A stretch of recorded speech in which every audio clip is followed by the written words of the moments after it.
조갑제 TV 시청자 여러분 안녕하십니까. 2023년 6월 23일 오후 6시입니다.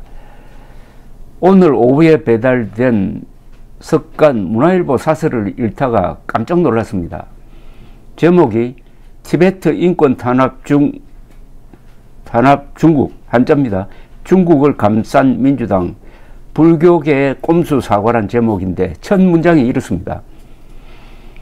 더불어민주당의 파렴치한 본색이 또 드러났다. 더불어민주당의 파렴치한 본색이 또 드러났다. 지금 유수한 신문사가 사설에서 냉정한 표현을 쓰도록 되어 있는 사설에서 제1당, 사실상 국회를 장악하고 있는 제1야당 더불어민주당에 대해서 파렴치한 본색이라는 표현을 썼습니다. 파렴치하다. 이런 표현은 좀처럼 쓰지 않습니다. 그런데 서슴없이 논설위원은 더불어민주당의 파렴치한 본색이 또 드러났다고 쓰면서 논리를 전개를 합니다. 무슨 내용이냐? 이 내용입니다. 중국의 관제 행사인 지난 17일 제5회 티베트 관광문화국제박람회에 중국으로부터 여행 경비까지 받고 참석한 민주당 방중단은 22일 불교계에 티베트 문제에 가슴 아파하는 불자들께 죄송하다는 제목의 입장문을 발표했으나 꼼수 사과가 확연하다. 티베트에 인권 문제가 없는 것처럼 들리는 발언은 적절치 못했다면서도 국회의원은 국익을 먼저 고려해야 한다는 점을 이해해 달라고 표현한 것부터 불교계는 국익이 뒷전으로 들린다. 즉 불교계는 국익에 관심이 없는데 이번에 중국을 방문해 가지고 티베트에 인권 탄압이 없다고 말한 사람들은 국익을 위해서 그런 이야기를 했다는 그런 뉘앙스라고 문화일보가 비판한 겁니다. 이어서 중국의 티베트 인권 탄압은 국제인권기구들이 계속 지적해 온 대로 현재 진행형이다. 그런데도 이들 방중단은 인권 탄압 혐의로 국제 제재를 받은 인사를 향해 허리 굽혀 인사를 했다. 중국의 인권 탄압을 잘 모른다. 1951년, 1959년에 있었던 일 등으로 중국을 감쌌다. 파문이 커져도 뭐가 문제냐 하는 식이었다.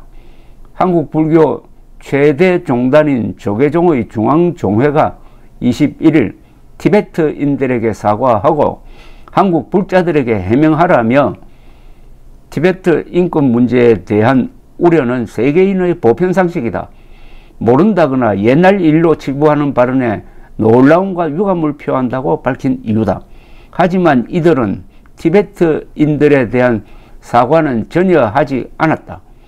총선에 악영향을 끼칠 수 있으니 신속하게 사과해야 한다. 불교계와 계속 대립해서 좋을 게 없다 등 내년 총선 민심의 악화를 차단해야 한다는 민주당 내 주문에 따라 마지못해 불교계에만 정략적으로 사과 신용을 한 것으로 볼 수밖에 없다. 인권마저 정략의 수단으로 삼은 행태로 민주당은 부끄러워할 줄이나마 알아야 할 때다. 이제 이해가 가십니까? 왜 더불어민주당의 파렴치한 본색이 또 드러났다고 이렇게 아주 경멸조로 사설을 썼겠습니까? 자, 이 사설 하나가 많은 것을 시사를 합니다. 이제는 언론도 민주당에 대해서는 그 형식적인 중립성이나 객관성을 포기를 했다는 겁니다. 즉 민주당의 발언은 거의 전부 다가 거짓말이다. 그럼 거짓말을 일삼는 조직에 대해서는 아예 파렴치하다 하는 용어까지 써도 괜찮다. 이렇게 된 겁니다. 그러니까 언론이, 상당수의 언론이 민주당을 정당으로 보지 않는다는 겁니다. 그리고 거짓말쟁이로 본다는 겁니다. 쉽게 말하면 거짓말당 또는 더불어 범죄당, 더불어 망할 당으로 본다는 그런 경멸이 바로 이 문장에 그냥 적나라하게 묻어 있습니다. 더불어민주당의 파렴치한 본색이 또 드러났다고 했습니다. 그러니까 파렴치한 본색이 한두 번도 아니고 또 드러났다. 문화일보 비판할 수가 있습니까? 문화일보 들어, 야, 그렇지만 너무 표현이 심하다. 파렴치가 뭐냐? 이렇게 비판할 수가 있습니까? 민주당이 올해 들어와서 하고 있는 행태를 보면은 파렴치한이라는 말도 이거는 점잖은 말이다. 이렇게 되는 것 아닙니까? 요사이 후쿠시마 원전의 오염수 처리수를 가지고 선동해대는 거 보면은 2008년에 광우병 선동, 그리고 2016년 무렵부터 있었던 사드 전자파 선동하고 똑같습니다.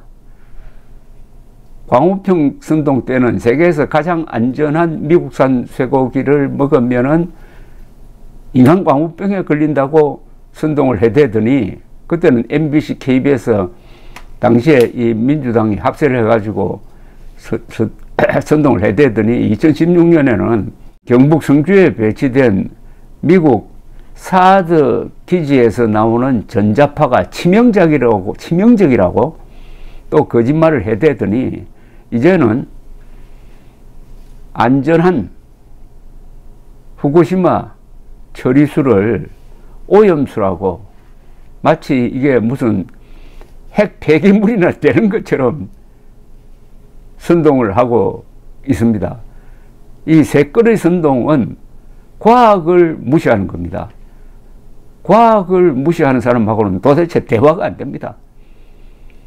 태양이 서쪽에서 뜬다고 우기는 사람하고 대화가 되겠습니까? 그런데 이 민주당은 태양이 서쪽에서 뜬다고 우기는 정도가 아닙니다. 태양이 서쪽에서 뜬다는 거짓말에 동참하지 않으면 막 욕을 합니다. 그러니까 이런 집단을 뭐라고 불러야 되겠습니까? 더불어 망할 당, 더불어 범죄당, 더불어 거짓말당도 순화된 표현이고, 파렴치한 본색이 또 드러났다 라고 하는 것도 오히려 순화된 표현이 아니겠느냐. 자, 이제 내년 총선은 아주 간단해졌습니다. 내년 총선은 더불어 거짓말당을 찍을 것이냐, 그 이외의 정당을 찍을 것이냐는 겁니다. 즉, 더불어 거짓말당과 국민의힘의 대결이 아닙니다. 더불어 거짓말당과 다른 정당 사이의 대결입니다. 더불어 망할 당과 다른 정상적인 또는 정상에 가까운 정당 사이의 대결입니다. 그러니까 거짓과 진실의 대결입니다. 과학과 괴담의 대결입니다.